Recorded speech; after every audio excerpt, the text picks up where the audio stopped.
नमस्कार मित्रांनो, रवी पूजा एंटरप्राइजेसमध्ये आपलं स्वागत आहे. आता आपण बघणार आहोत 3 HP मोटरची जे वायरिंग कनेक्शन केलेलं असतं वरती बाहेर मोटरच्या बाहेर ते कसं असतं हे बघणार आहोत. या व्हिडिओमध्ये मी तुम्हाला ते सांगणार आहे. एखाद्या वेळेस असं होतं आपल्या घरी आपण मोटर घेऊन येतो आणि एखादा वायर थोडासा लूज कनेक्शनमुळं स्पार्किंग पकडल्यामुळं काळा झाला किंवा जळाला किंवा एखादा वायर लोडिंगमुळं जळतो तेव्हा आपल्याला माहीत पडत नाही कनेक्शन.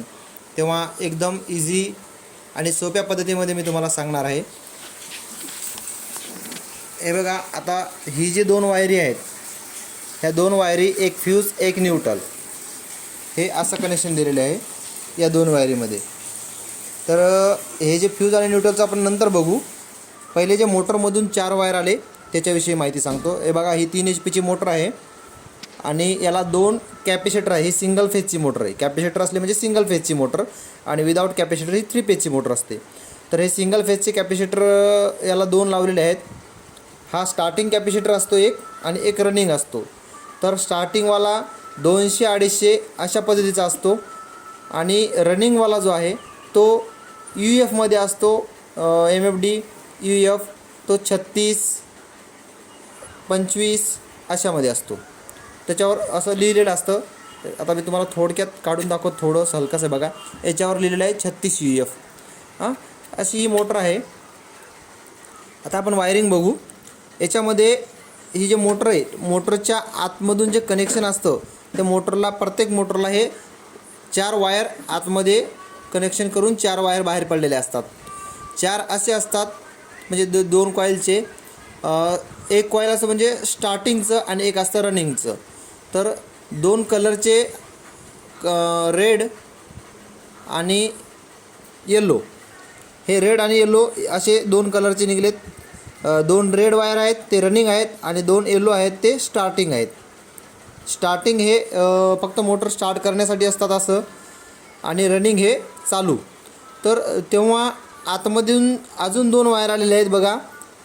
तर ते 2 वायर आहेत या क्लचचे. या मोटरच्या जवळ जो स्टार्टिंग क्लच असतो तो फक्त मोटर स्टार्ट करण्यापुरताच असतो पॉईंट. तो नंतर सिरीज बनतो. आता हे जे 4 वायर आले त्या 4 वायर माहितीबद्दल सांगतो तुम्हाला. त्याच्याबद्दल 2 वायर जे आहेत ते लाल आहेत आणि 2 वायर पिवळे आहेत. त्या 2 लाल वायरपैकी एक लाल आणि एक पिवळा दोन्ही एकत्र एका पॉईंटला करायचे. ते एका पॉईंटवर घ्यायचे या. आणि त्याच्यानंतर दुसरा जो लाल वायर आहे, रेड वायर, तो असा येऊन बघा या पॉईंटमध्ये घेतला इथल्या. म्हणजे हे 1 2 3 4 पॉईंट असे बनवायचे आहेत आपल्याला. तर या जो पहिल्या पॉईंटमध्ये आहे त्याच्यामध्ये आपल्याला एक लाल आणि एक पिवळा हा स्टार्टिंग वायर बनवलेला आहे. दोन्ही याच्यामध्ये स्टार्टिंगमध्ये या स्टार्टिंग पॉईंटमध्ये. तर याच्यामध्ये आपल्याला 230चं कनेक्शन दिलेलं आहे.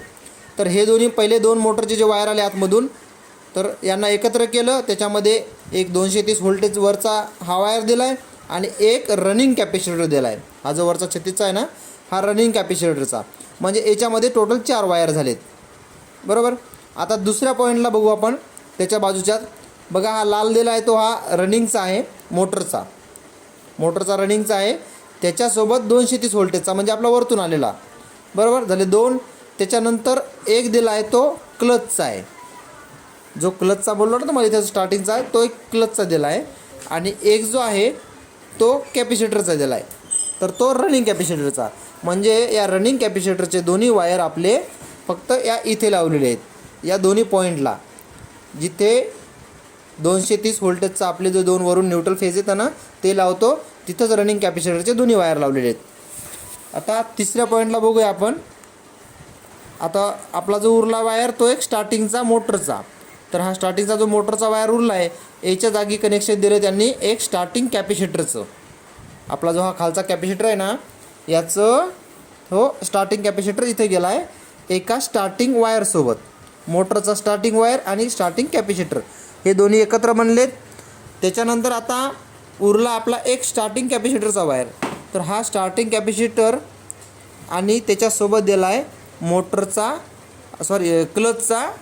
क्लच.